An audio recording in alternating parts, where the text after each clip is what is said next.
Ce matin, chacun chez nous, encore une fois, nous avons la grande joie de nous retrouver pour louer notre Seigneur. Nous croyons qu'il est bon, nous croyons qu'il est présent, nous croyons qu'il veut notre bien. C'est pour cela que nous le louons en prenant le premier chant qui s'appelle « Ô Seigneur, ta fidélité ».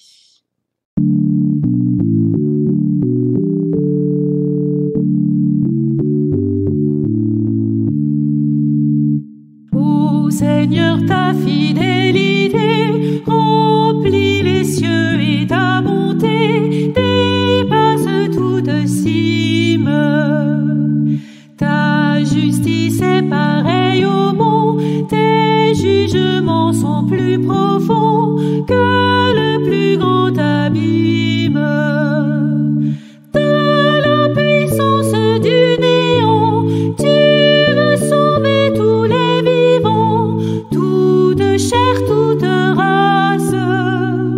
Les hommes se rassembleront autour de toi, ils trouveront leur paix devant ta face.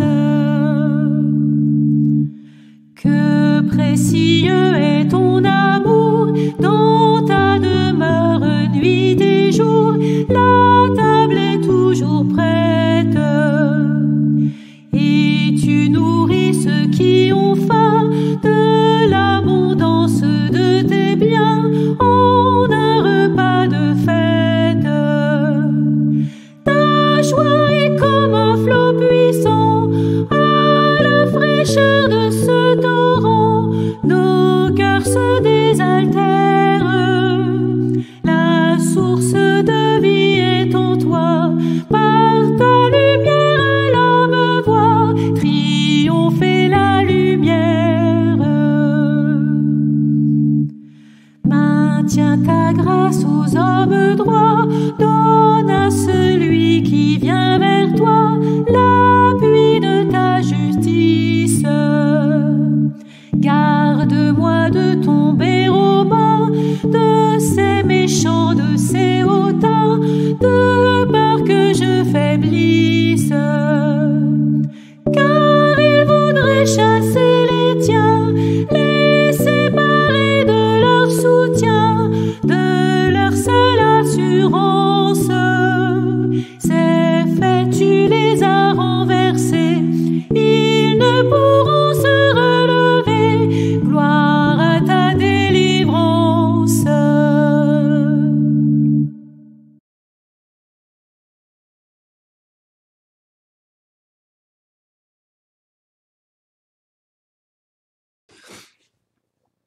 Béni soit le Seigneur.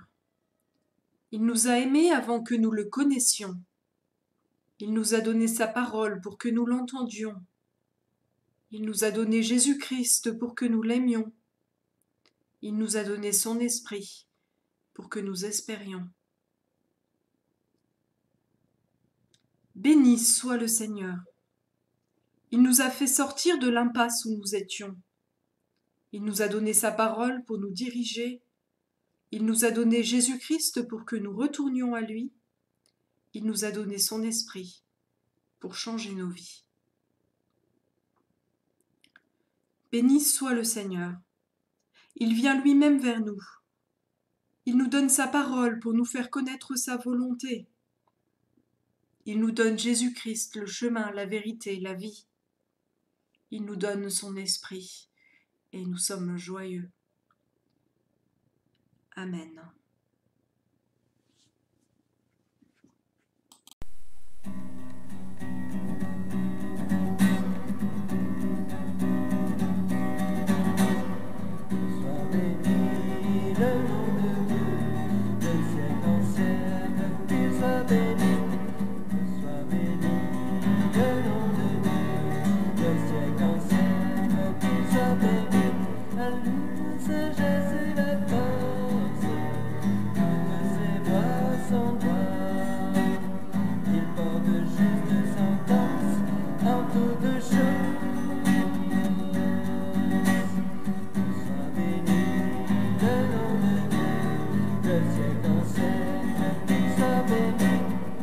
Sois béni, le nom de Dieu, le ciel enseigne.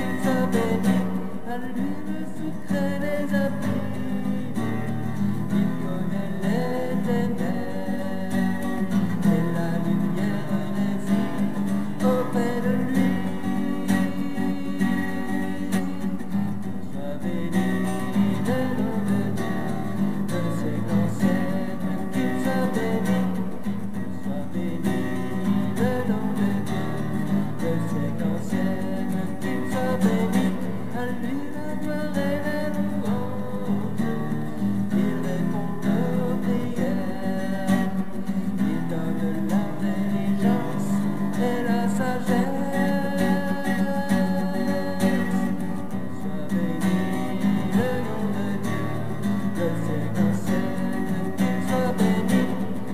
Sois béni le nom de Dieu, de ses ancêtres, qu'il soit béni.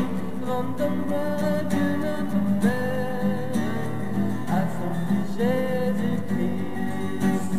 Gloire à l'Esprit d'amour dans tous les ciels. Sois béni le nom de Dieu, de ses ancêtres, qu'il soit béni. Sois béni le nom de Dieu, de ses ancêtres, qu'il soit béni.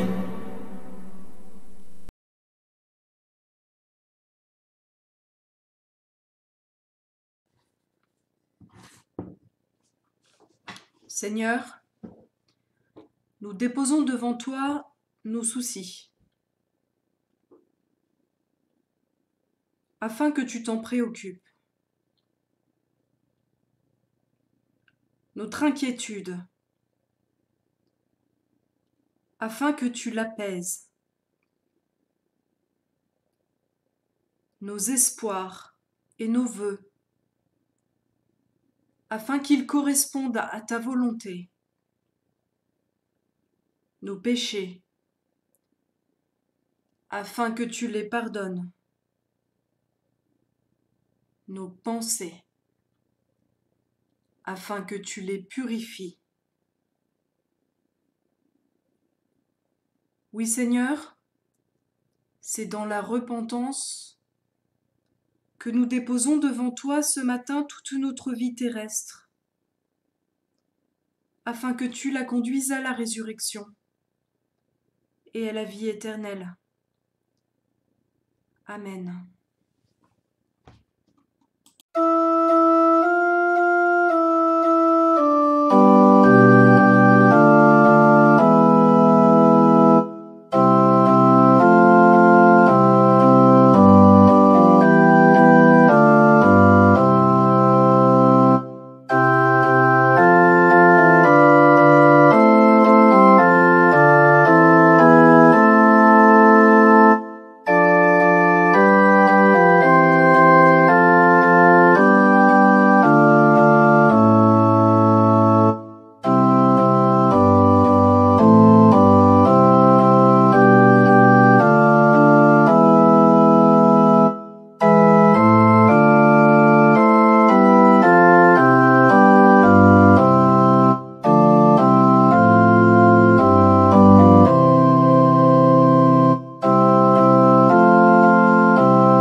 Nous écoutons maintenant la parole de grâce de notre Dieu, cette parole qui dit notre pardon. Et nous le prenons dans le livre de Jérémie, au chapitre 31, le verset 3. Écoutons ce que Dieu dit à son peuple. Je t'aime depuis toujours. C'est pourquoi je te reste profondément attaché. Je te rétablirai. Ce passage donc se trouve en Jérémie, chapitre 31, verset 3. Et nous pouvons recevoir cette promesse en croyant qu'elle s'est accomplie pour nous en Christ et que nous sommes maintenant délivrés de tout ce qui nous conduisait loin de Dieu, réconciliés avec lui. Au nom de Jésus-Christ. Amen.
Nous lisons la volonté de Dieu dans la première lettre aux Corinthiens, chapitre 15, versets 1 à 11.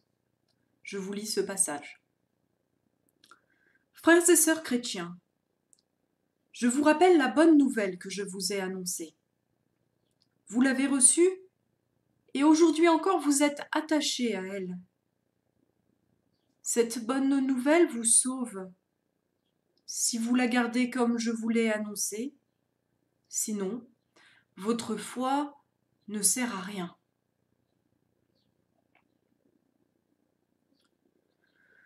Je vous ai donné avant toute chose l'enseignement que j'ai reçu moi-même. Le Christ est mort pour nos péchés, comme les livres saints l'avaient annoncé. On l'a mis au tombeau, et le troisième jour, Dieu l'a réveillé de la mort, comme les livres saints l'avaient annoncé. Il s'est montré à Pierre, puis aux 12 apôtres. Ensuite, il s'est montré à plus de 500 frères et sœurs à la fois. Presque tous sont encore vivants, quelques-uns sont morts. Ensuite, il s'est montré à Jacques, puis à tous les apôtres. Finalement, après les autres, il s'est montré à moi aussi, à moi qui le méritais le moins. Oui, je suis le plus petit des apôtres. Je ne mérite même pas de porter le nom d'apôtre, parce que j'ai fait souffrir l'Église de Dieu. Mais grâce à l'amour de Dieu, je suis devenu l'homme que je suis. Et cet amour a donné de bons résultats en moi. J'ai travaillé plus que tous les apôtres. En réalité, ce n'est pas moi qui ai travaillé, c'est l'amour de Dieu qui agit en moi. En tout cas, que cela vienne de moi ou d'eux, voilà la bonne nouvelle que nous vous annonçons et que vous avez cru.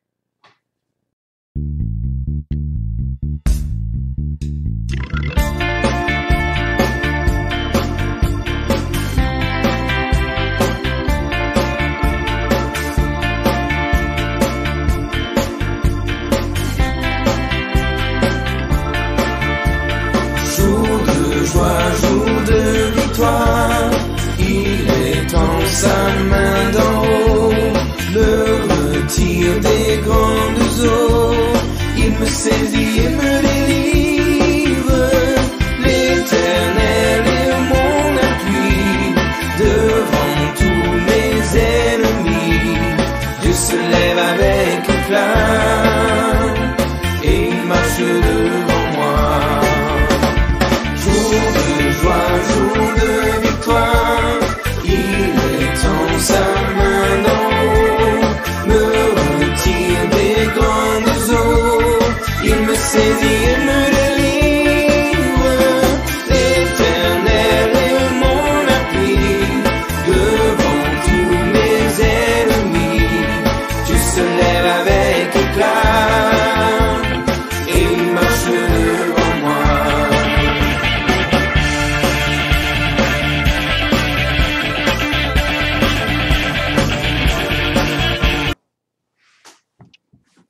Je crois en Dieu, le Père Tout-Puissant, Créateur du ciel et de la terre.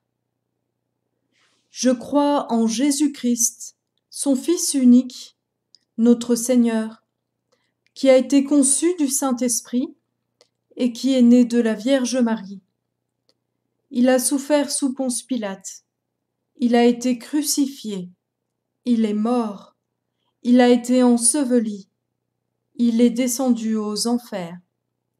Le troisième jour, il est ressuscité des morts. Il est monté au ciel. Il siège à la droite de Dieu, le Père Tout-Puissant. Il viendra de là pour juger les vivants et les morts. Je crois en l'Esprit Saint. Je crois la Sainte Église universelle, la communion des saints, la rémission des péchés, la résurrection de la chair et la vie éternelle. Amen.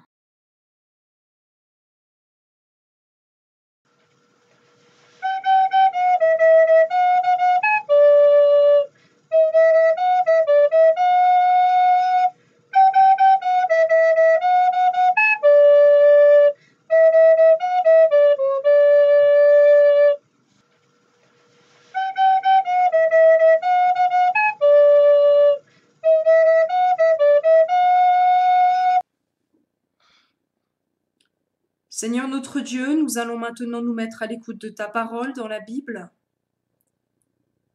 Envoie sur nous ton esprit pour que ce que nous allons entendre vienne toucher notre vie, la transformer, la renouveler selon ta volonté. Nous te demandons cela au nom de Jésus-Christ notre Seigneur. Amen.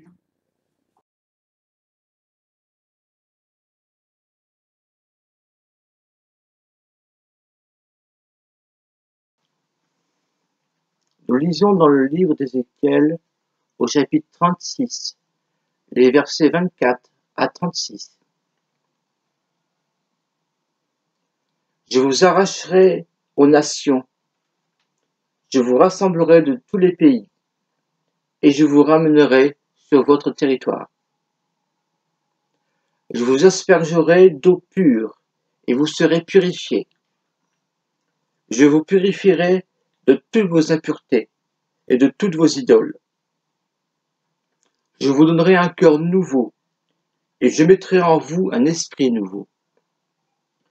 Je retirerai de votre corps le cœur de pierre, et je vous donnerai un cœur de chair. C'est mon esprit que je mettrai en vous. Ainsi, je vous ferai suivre mes prescriptions, garder et respecter mes règles. Vous habiterez le pays que j'ai donné à vos ancêtres. Vous serez mon peuple, et je serai votre Dieu. Je vous sauverai de toutes vos impuretés. Je ferai apparaître le blé, et je le multiplierai. Je ne vous frapperai plus de famine. Je multiplierai les fruits des arbres et les produits des champs, afin que vous connaissiez plus le déshonneur de la famine parmi les nations. Alors vous vous souviendrez de votre mauvaise conduite et de vos agissements incorrects. Vous vous prendrez vous-même en dégoût à cause de vos fautes et de vos pratiques abominables. Ce n'est pas à cause de vous que j'interviens, déclare le Seigneur l'Éternel, sachez-le bien. Ayez honte et rougissez de votre conduite, communauté d'Israël.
Nous sommes au milieu du temps de confinement,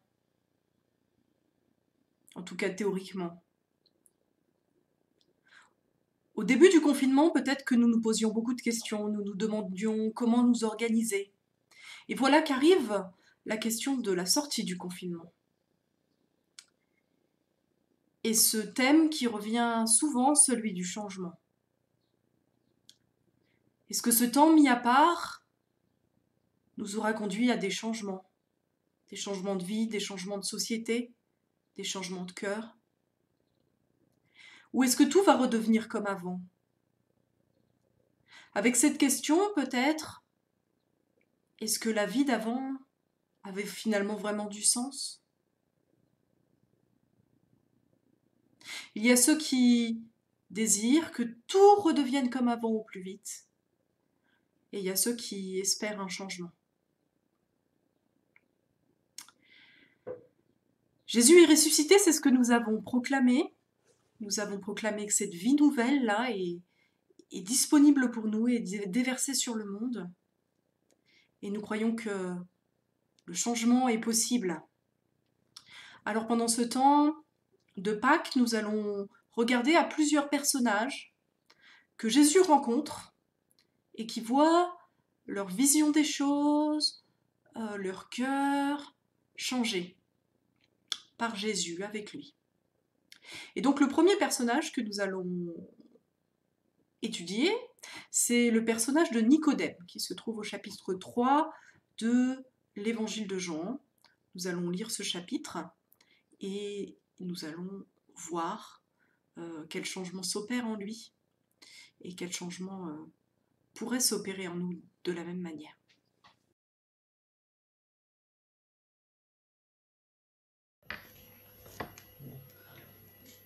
Nous lisons dans l'Évangile de Jean, le chapitre 3, les versets 1 à 13. Il y avait un homme appelé Nicodème, qui était du parti des pharisiens et qui était l'un des chefs juifs. Il vint une nuit trouver Jésus et lui dit : « Maître, nous savons que Dieu t'a envoyé pour nous apporter un enseignement, car personne ne peut faire des signes miraculeux comme tu en fais si Dieu n'est pas avec lui. » Jésus lui répondit : « Oui, je te le déclare, c'est la vérité. Personne ne peut voir le royaume de Dieu s'il ne naît pas de nouveau. » Nicodème lui demanda : « Comment un homme déjà âgé peut-il naître de nouveau? Il ne peut pourtant pas retourner dans le ventre de sa mère et naître une seconde fois. Jésus lui répondit, « Oui, je te le déclare, c'est la vérité. Personne ne peut entrer dans le royaume de Dieu s'il ne naît pas d'eau et de l'esprit. Ce qui naît de parents humains est humain. Ce qui naît de l'esprit de Dieu est esprit. Ne sois pas étonné par ce que je t'ai dit, il vous faut tous naître de nouveau. Le vent souffle où il veut, tu entends le bruit qu'il fait, mais tu ne sais pas d'où il vient, ni où il va. Voilà ce qui se passe pour quiconque naît de l'Esprit de Dieu. » Alors, Nicodème lui dit, « Comment cela peut-il se faire ?» Jésus lui répondit, « Toi, qui es un maître réputé en Israël, tu ne sais pas ces choses? Oui, je te le déclare, c'est la vérité. Nous parlons de ce que nous savons et nous témoignons de ce que nous avons vu, mais vous ne voulez pas accepter notre témoignage. Vous ne me croyez pas quand je vous parle des choses terrestres. Comment donc me croiriez-vous si je vous parle des choses célestes? Personne n'est jamais monté au ciel, excepté le Fils de l'homme qui est descendu du ciel. Amen.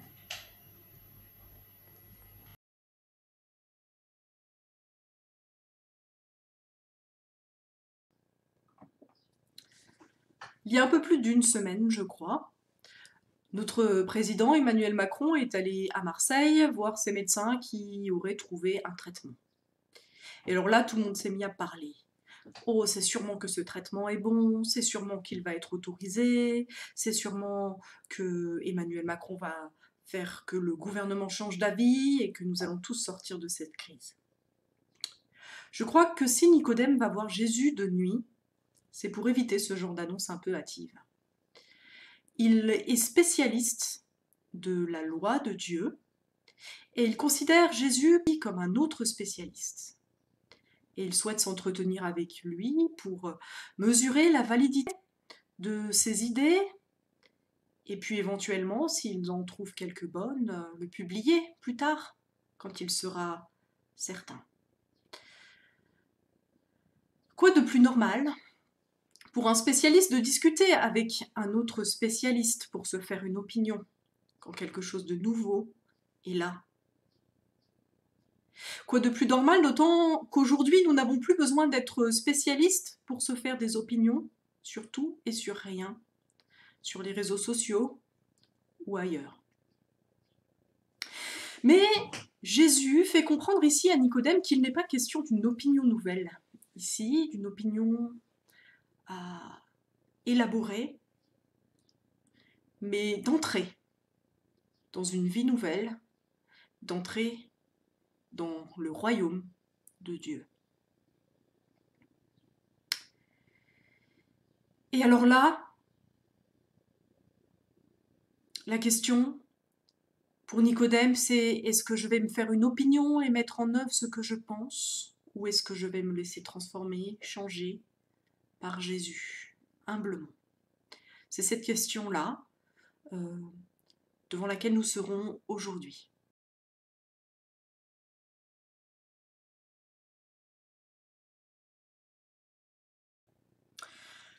Première partie, garder son opinion ou être renouvelé.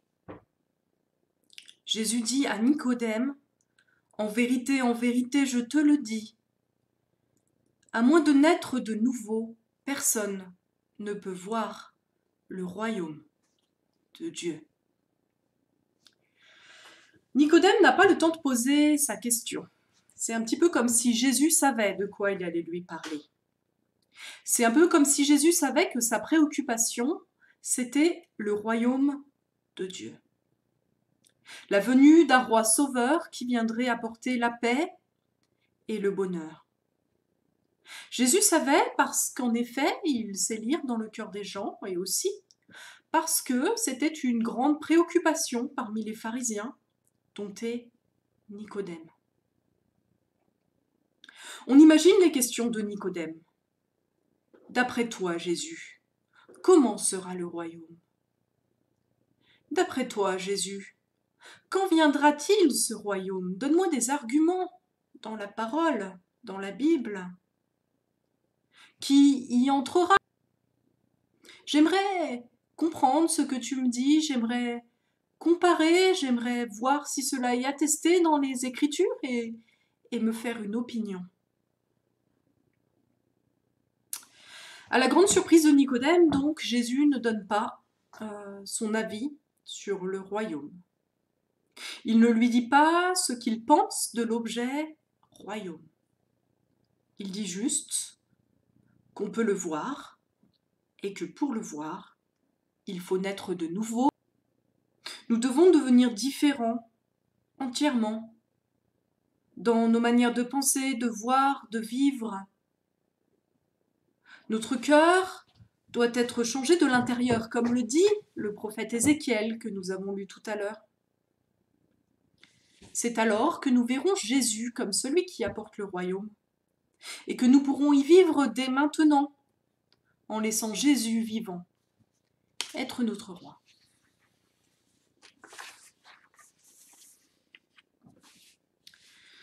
Nicodème manifeste que cela n'est pas évident. Il est plus simple de parler de ce qui nous est extérieur, de comprendre, de mesurer ce qui nous entoure, de nous en bâtir une solide idée, que de changer à l'intérieur. Il est plus facile aussi d'appeler le changement sur les autres que sur nous-mêmes. Il est plus simple d'être toujours plus celui qu'on a tâché de devenir que d'accepter que Dieu nous transforme et fasse de nous ce qu'il veut que nous soyons, un être tout neuf.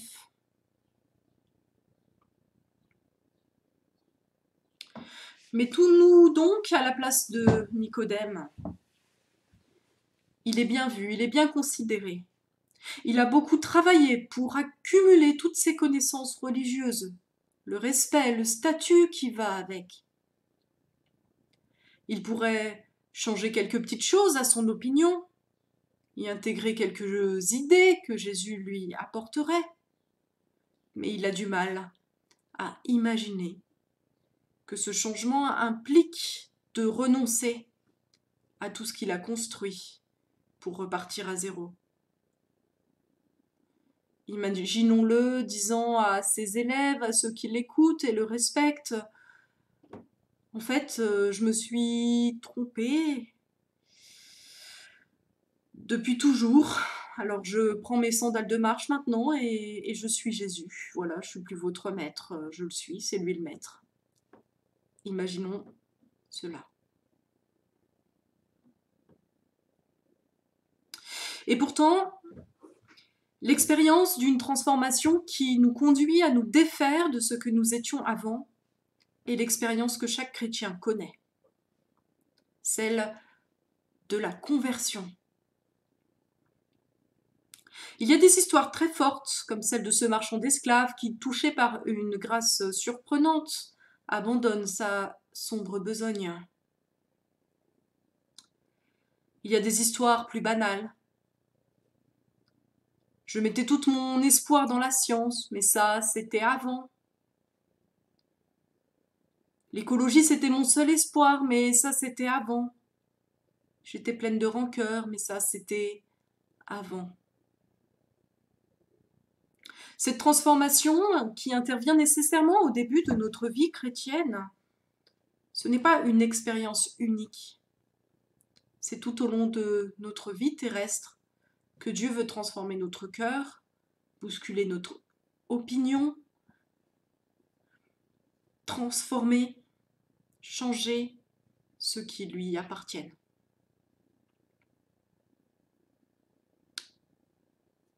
À nous qui désirons voir des changements intervenir, comprenons qu'ils débuteront dans le renouvellement de nos personnes. Au lieu de chercher comment les choses devraient être, présentons nos cœurs à Dieu pour qu'il fasse de ce temps de confinement un temps de transformation. N'ayons pas peur d'abandonner certaines choses.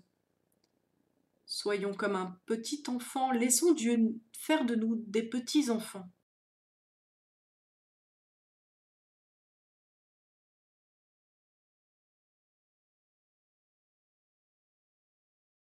Deuxième partie, s'efforcer ou s'abandonner. Jésus dit, en vérité, je te le dis, à moins de naître d'eau et d'esprit, on ne peut entrer dans le royaume de Dieu. Nicodème vient à Jésus avec des questions sur le royaume. Il veut savoir, avons-nous dit. Il veut aussi probablement savoir quoi faire, comment faire mieux. Les pharisiens étaient des personnes très religieuses, qui ajoutaient à l'étude la pratique. Il se demande donc probablement ce qu'il peut faire de mieux pour plaire à Dieu et peut-être accélérer la venue de ce royaume qui l'attend. Il espère probablement que Jésus lui dise qu'il est sur la bonne voie, qu'il doit continuer comme ça ou éventuellement changer quelques petites choses. Il est prêt probablement à consentir à quelques efforts. Jésus, après lui avoir fait comprendre qu'il faut qu'il soit renouvelé de l'intérieur, qu'il naisse de nouveau, use ici, semble-t-il, du deuxième sens du mot qui signifie de nouveau. En fait, de nouveau, cela signifie aussi d'en haut. Nicodème doit donc naître d'en haut. Il doit naître d'eau et d'esprit. En d'autres termes, le renouvellement auquel il est appelé ne peut être opéré que par Dieu lui-même. Lui, Nicodème, ce qu'il fait, ce qu'il ne fait pas, ce qu'il fait bien ou ce qu'il fait mal, ne peut rien y changer. Toute sa vie, Nicodème, comme ses amis pharisiens, ont tâché de s'élever vers Dieu par des actions justes. Ils ont voulu plaire à Dieu. Il apprend là maintenant qu'il ne doit pas s'élever vers Dieu, mais accepter que Dieu s'abaisse jusqu'à lui. Cela est tellement inhabituel, tellement loin de sa manière d'envisager l'existence qu'il en est surpris. Cela pourtant est déjà dans la Bible, n'est-ce pas? Et on le trouve déjà dans ce passage d'Ézéchiel, où c'est Dieu qui opère ce changement du cœur. Et il devrait le savoir puisqu'il est maître en Israël. Mais entre savoir quelque chose et le vivre, il y a une grande différence souvent, n'est-ce pas? Ce que Jésus propose ici à Nicodème est encore une fois difficile à accepter. Parce que naître de Dieu, c'est le laisser faire. Et parce que laisser Dieu faire, c'est perdre le contrôle. Pensons à cette image du vent que Jésus utilise. Pensons à cette image de la naissance, ce moment sur lequel nous n'avons aucune maîtrise et dont nous n'avons aucun souvenir. Et mesurons à quel point ces images peuvent nous paraître un peu angoissantes. Être conduit par Dieu, être mu par lui, être engendré par lui. Quand nous passons nos vies à contrôler, à gérer, à caler toutes choses, à partir de nos objectifs, selon nos motivations personnelles. Aujourd'hui encore, La plupart des discours qui promettent le salut sont basés sur le contrôle. Si tu fais cela comme il faut, tu obtiendras cela. En revanche, le discours biblique, lui, dit que nous ne pouvons pas espérer nous sauver, que nous ne pouvons pas espérer sauver les autres, que nous ne pouvons pas espérer sauver le monde. En revanche, il nous dit aussi que nous avons un sauveur à qui nous pouvons nous abandonner, à qui nous pouvons faire confiance.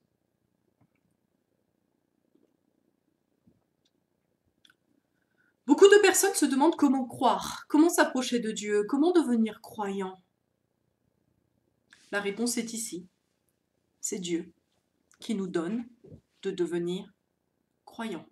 C'est Dieu qui nous donne de mettre notre confiance en lui. C'est lui qui renouvelle notre cœur pour le faire passer de la défiance à la confiance. Pour le faire passer de la peur à l'amour.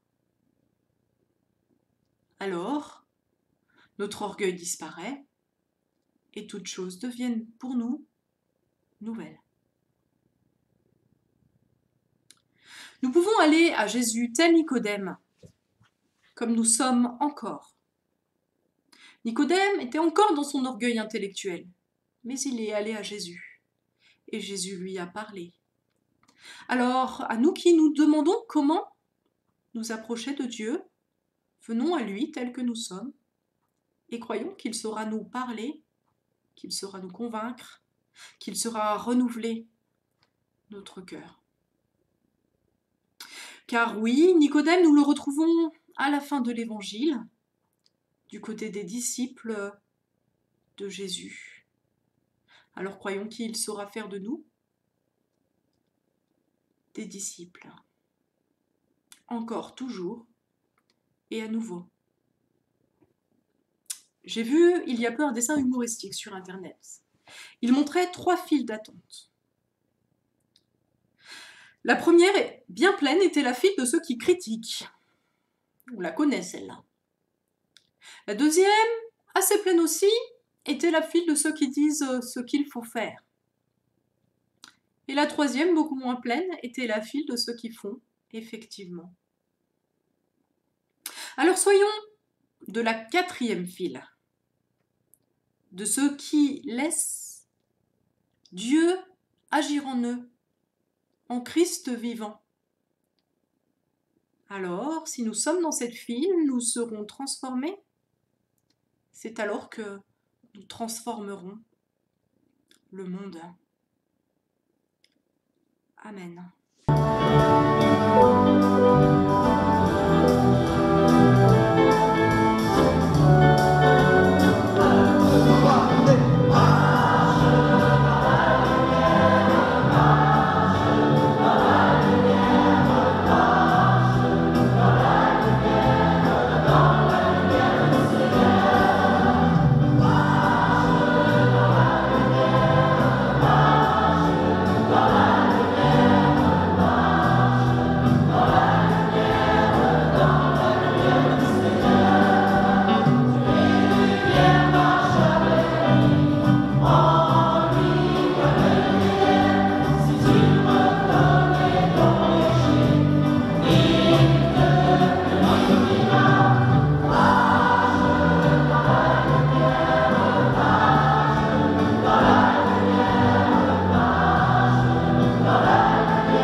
Jésus dit, vous devez naître de nouveau.